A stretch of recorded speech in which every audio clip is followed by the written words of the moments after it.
¿Qué tal, amigos? Este es el programa Argumentos, que le habla es el apóstol Patricio Sánchez. La intención de este programa es capacitarles en Biblia.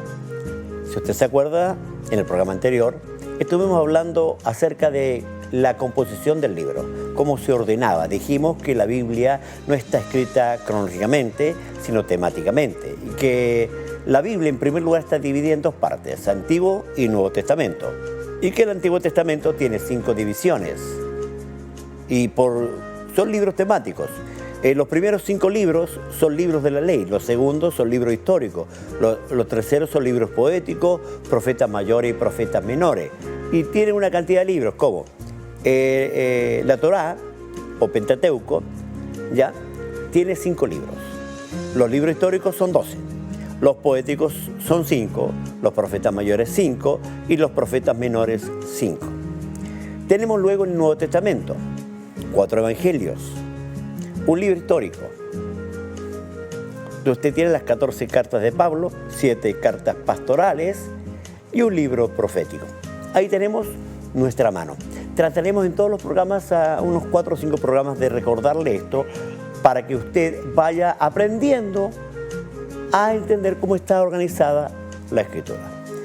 Luego tenemos que entender que la Biblia fue escrita en 1600 años más o menos. Todo el proceso del Antiguo Testamento 1500 con Moisés y el Nuevo 100 años. Pero luego tenemos que hay 40 escritores, 40, en 3 idiomas. El Antiguo Testamento fue escrito en hebreo y una parte de Daniel en arameo. Luego el Nuevo Testamento fue escrito en griego, koiné. Y dijimos que koiné es común, que era el idioma que hablaban los pueblos invadidos por Grecia. Ahora, tenemos que entender también que cuando hablamos de la Escritura y del Antiguo Testamento, pasaron muchas cosas históricas. Hay varios imperios aquí, comenzando por el imperio egipcio. Después del imperio egipcio vino el imperio asirio. Después del imperio asirio, el imperio babilónico. Después el imperio medo-persa, el imperio griego y el imperio romano, que fue el imperio en donde Cristo nació, en tiempos de Octavio César, que él mismo se llamaba Augusto César, que es el nombre que aparece en el texto bíblico. Así que tenemos varios imperios que invadieron Israel y que cambiaron un montón en la cultura, en los pensamientos. Israel fue muy influenciado por muchas culturas. Cuando tomamos el texto, descubrimos que la historia de Dios en la Biblia es la relación de Dios y el hombre. Este libro, que es la palabra de Dios, es interesante que Dios le plació escribirlo en esta tierra, en este planeta, para nosotros, pero que va a servir para siempre. El cielo y la tierra pasarán, pero mis palabras no pasarán, dice Cristo. Este es el libro que vamos a tener por siempre, es nuestro libro amado. ¿Por qué Dios escribe un libro? La intención de Dios escribir un libro es mostrar la relación que Dios tiene con el hombre y ayudarle al hombre a comprender cuál es la voluntad que Él tiene para él y cómo hacer para que le vaya bien. Porque el deseo de Dios es que no te vaya mal, que te vaya bien, que prospere, que seas bendecido, que tengas salud. Dios no desea tu mal. Como una vez dije yo, si alguien se va al infierno, se va por intruso, porque Dios no quiere que te pierdas. Cuando nosotros leemos la Biblia, nos vamos a encontrar con un montón de religiones o sectas que interpretan la Biblia muy mal. Ahora usted me preguntará, ¿y cómo sabe usted que le está interpretando bien? Porque dejo que ella hable, no le impongo ideas. Eso es un principio básico. La Biblia es la palabra de Dios, no mi palabra. ¿Cuál es el problema? ¿Dónde comienza el drama? En que yo tengo una idea preconcebida y quiero que la Biblia diga lo que yo quiero que diga. Siempre cuando estoy conversando con algunas personas que tienen otra idea, me doy cuenta que el problema de ellos es justamente querer que la Biblia diga lo que ellos quieren que diga. Y a veces no es eso. Conversando con una persona, le pregunté, ¿por qué en el capítulo 14 de Romano la palabra curios, que se traduce señor, marido o amo, en un versículo aparece como Señor y en el otro como Jehová? No se puede traducir en una misma palabra de dos formas diferentes en un mismo capítulo, le dije yo. Y ese es el problema de muchos hoy día, interpretar la Biblia incorrectamente. Queremos darte herramientas que usted va a usar para interpretar correctamente la Escritura. Lo primero, usted tiene que conocer a fondo este libro, es maravilloso. Le va a costar un poquito, pero cuando ya lo maneje, va a ver cuánta información buena y maravillosa hay de Dios para usted.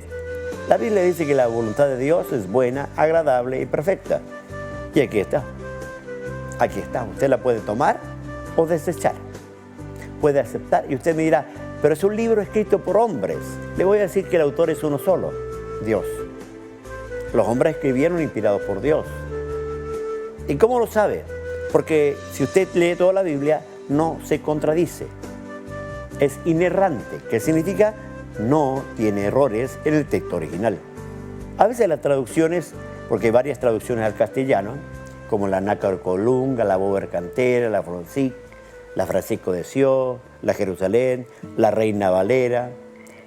Y de la Reina Valera muchos han hecho estudios, Biblias de estudio, como la Caribe y otras tantas. Pero la Biblia es la palabra de Dios.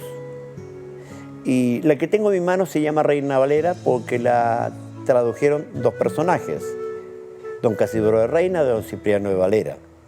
Uno corrigió al otro. Pero nos trajeron un hermoso libro que ha tenido muchas revisiones. Si usted abre la primera página, descubrirá que el texto dice que tiene varias revisiones. ¿Ya? Todas esas revisiones son para mejorar porque el idioma va cambiando. Paso a paso va cambiando el idioma. Y como va cambiando, necesita ser revisado para actualizar el texto. La que yo tengo en mi mano es la versión 1960 de la Reina Valera.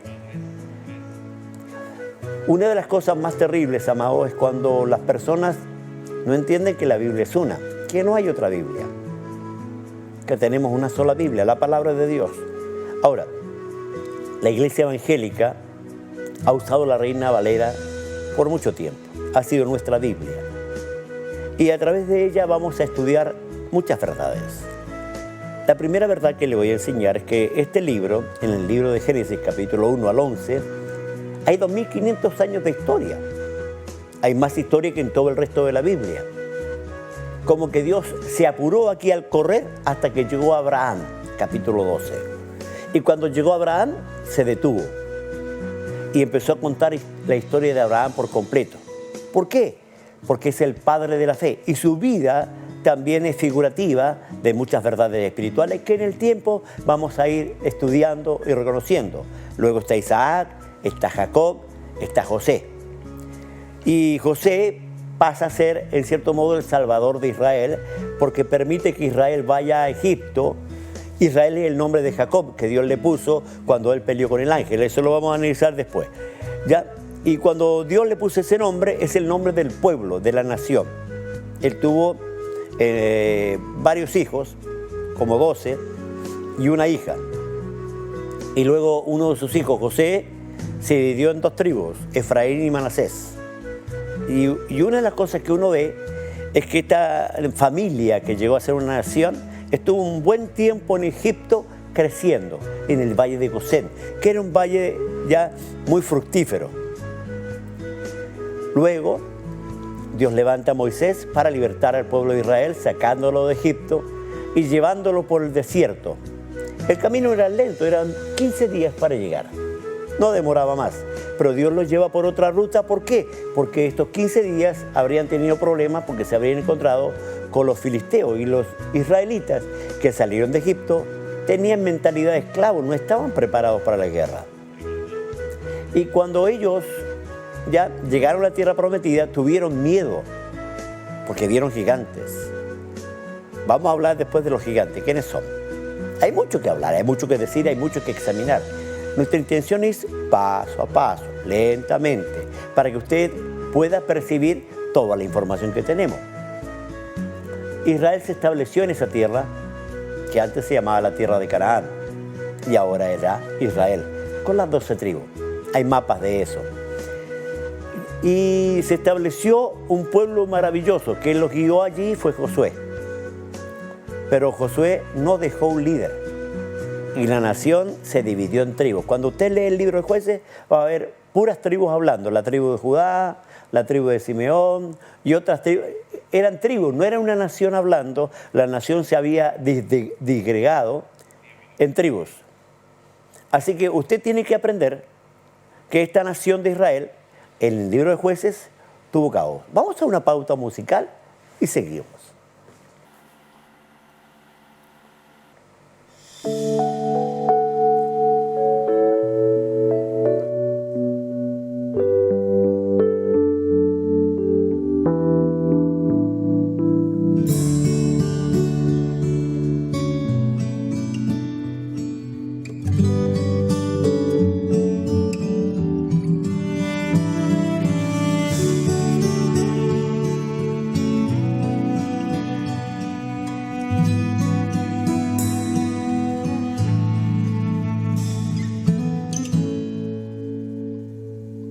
Damos honor a ti, damos honor a ti, creador de vida, eres tú.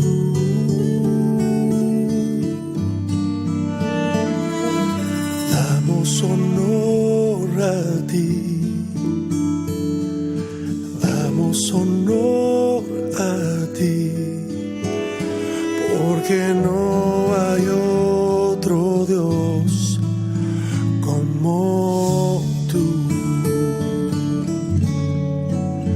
Rey de reyes, admirable, eres el principio y fin, soberano y sublime, eres nuestro Salvador.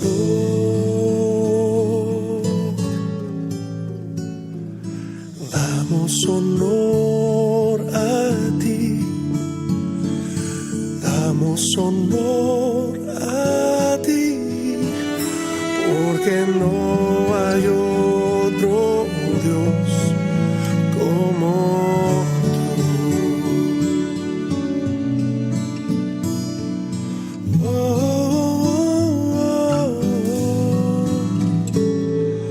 Damos honor a ti, damos honor a ti, creador de vida, eres tú.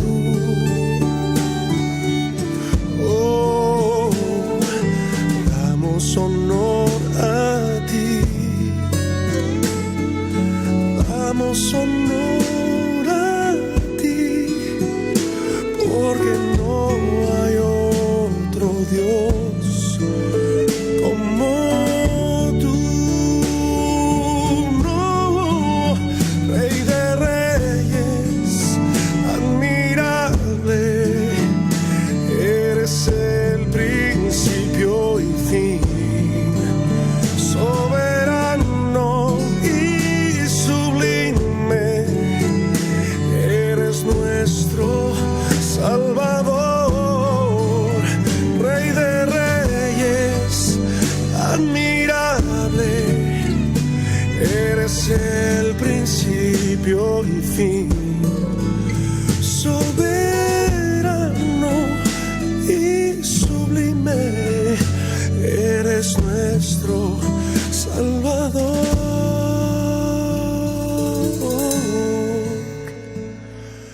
Damos honor a ti, damos honor a ti, porque no hay otro Dios como tú. No, porque no hay otro Dios como tú. Porque no hay otro Dios.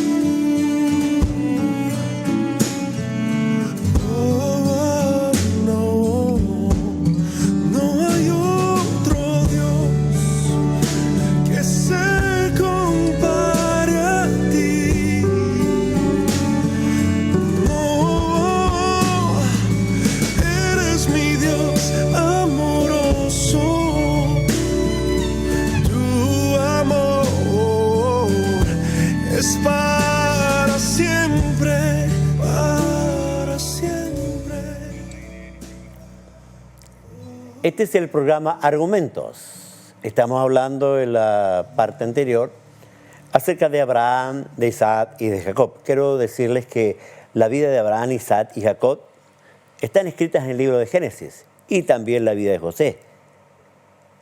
Porque de José a Moisés pasaron muchos años. 430 dice algunos párrafos y otros párrafos dicen 400. Pero de Génesis a Éxodo pasó todo eso. Ahora quiero explicarle. Israel estuvo en Egipto creciendo. Luego Dios los saca por mano de Moisés, mandando 10 plagas, y los lleva por el desierto. Yo dije que el camino era corto hasta los filisteos. Recordemos, y puede que usted no lo sepa, pero los filisteos y los egipcios eran de raza negra, hijos de Misraim. Y Dios no los quiso llevar por ahí porque iban a enfrentar la guerra. Pero cuando llegaron a la tierra de Israel y enfrentaron a los gigantes, porque mandaron espías para que visitaran la tierra, la información de 10 de ellos fue nefasta, negativa, mala. Solo 2, Josué y Caleb, informaron correctamente. Pero el pueblo tuvo miedo y tuvieron que devolverse al desierto y estar 40 años en el desierto. Y luego de 40 años, una nueva generación, guiada ya no por Moisés, sino por Josué, entró a la tierra prometida. Como Josué no tuvo descendientes ni preparó a un líder, y eso es muy importante entenderlo, aquí Dios nos enseña lo que pasa cuando un pastor, un ministro o alguien no prepara a alguien para que siga la tarea. Israel se dividió en tribus. El libro de Jueces, que dura 400 años, nos habla de 13 jueces que gobernaron la tierra de Israel, que la juzgaron. Está Sansón, está Gedeón, está Débora. Luego Israel pidió un rey y Dios les dio a Saúl, un hombre más alto que Israel de los hombros arriba, pero no conforme al corazón de Dios, porque este hombre tenía un problema. Se sentía muy menoscabado, se sentía muy poca cosa. Entonces el cargo le afectó, de tal manera que cuando vio lo que David hacía y cuando las mujeres cantaron esa famosa canción, Saúl hirió a 1000 y David a 10.000, él tuvo miedo que le quitaran el cargo. ¿Y qué hizo? Persiguió a David. Pero Dios lo cuidó. Durante 40 años Saúl reinó. Y al morir Saúl, reinó David en su lugar. Él tomó la ciudad de Jerusalén y logró que la nación volviera a ser una nueva nación. Dios habló a David y le mostró que le habría de hacer una dinastía, una casa. Esta casa duró 400 años también. Hubieron muchos reyes, buenos y malos, desde David hasta Sedequías. Pero la nación no quedó una sola nación, porque Roboam ya no era muy sabio. Porque a causa del pecado de Salomón, Dios le entregó a Jeroboam 10 tribus. 10 tribus que pasaron a ser la nación del norte y 4 tribus pasaron a ser la nación del sur. En el sur estaba Judá y Benjamín, Simeón y Leví fueron absorbidos por Judá. Y al otro lado estaban los israelitas con 10 tribus y como capital Samaria. El año 701, Senaquerib, el asirio, invadió la tierra del norte y se llevó a toda la nación de Israel del norte, cautivos. No volvieron todos a su tierra y se puso el nombre de diáspora a todos los israelitas que vivían fuera de su tierra. El 586, Nabucodonosor invadió la parte sur, Judá, y se llevó a los israelitas, o sea, a los judíos más bien dicho, a su tierra. Pero el imperio babilónico no duró mucho y fue vencido por el imperio medo-persa. Ciro, ya Dios profetizó a través de Isaías y de Jeremías de Ciro. Es interesante, a mí me llama la atención cómo Isaías, 188 años antes que naciera Ciro, lo llama por nombre. Usted lo puede encontrar ahí en Isaías 45. y le llama mi siervo. Este Ciro da edicto para que el pueblo de Judá vuelva a su tierra. No volvieron todos, por supuesto, se quedó un remanente, pero la mayoría volvió. Y reconstruyeron la ciudad de Jerusalén. Y reconstruyeron la nación de Judá. Cuando usted ve el Antiguo Testamento, Malaquías es el último libro, pero cuando pasa al Nuevo Testamento, ya que dura esa hojita sola blanca, demora 400 años, y son 400 años que no están en nuestra Biblia, que hay otras Biblias que tienen esos libros, que son llamados deuterocanónicos y por nosotros son llamados apócrifos, en donde está la historia de Israel durante esos 400 años. Hay un montón de libros. Uno de los más conocidos es Primero y Segundo de Macabeo, el libro Jubileo, Eclesiástico y otros más. Y usted tiene que entender, hermano, que 400 años es mucho tiempo, porque cuando usted ve el Nuevo Testamento, descubre que hay otra realidad. ¿Por qué? Porque Esdras, cuando aparece, él tiene la tarea de traducir el texto hebreo al arameo, porque Israel ya había perdido durante 70 años su idioma, el hebreo. Hablaban arameo, que era el idioma de los medo-persas. Aunque era muy parecido, como yo les dije la otra vez, que era muy parecido como el portugués y el castellano, pero igual era diferente. Entonces se tradujeron y esas traducciones se les llamó Talmud. Ahora, los Talmud tenían muchos comentarios. Es como una Biblia de estudio de hoy. ¿Me entiendes? Está la Biblia y comentarios por un lado o por otro para explicar la Biblia. Y que en vez de explicarla, la distorsionaron.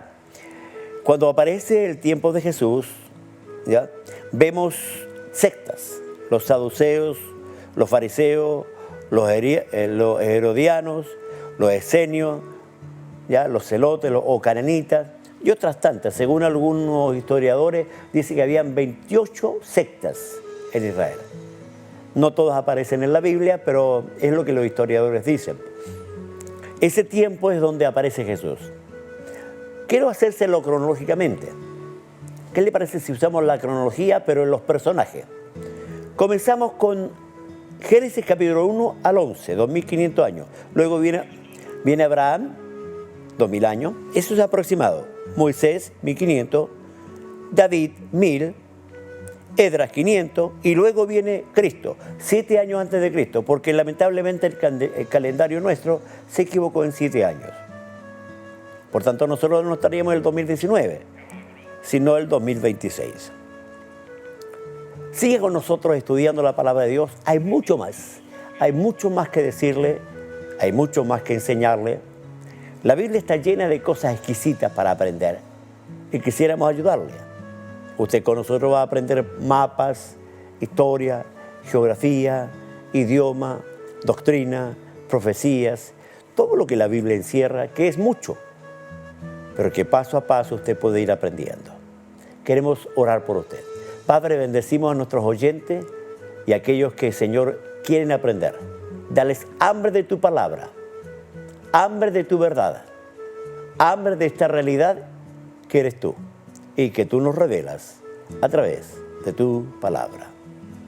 Que Dios le bendiga y nos vemos en el próximo programa. Y queremos decirle que nuestra dirección es Avenida Los Espejos, la Comuna de Los Espejos, Lotario Víez 7865. Que nuestro correo al cual usted puede escribirnos es apostolpatriciosánchez@gmail.com. Cuando usted nos escriba a vuelta de correo, le enviaremos material para que usted siga estudiando la palabra de Dios y para que usted siga aprendiendo. Este es un instituto al aire.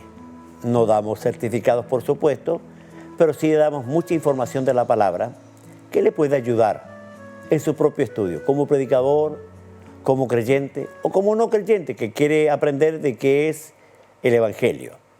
Eso es lo que vamos a estar tratando durante estos programas. Queremos invitarle que no falte, que no se pierda, que este encuentro sea muy importante para usted y que usted se prepare. Cada día que tengamos la hora de nuestro argumento, esté sentado con lápiz, papel, escríbanos y aprenda del libro más importante, en donde está la perfecta voluntad de Dios.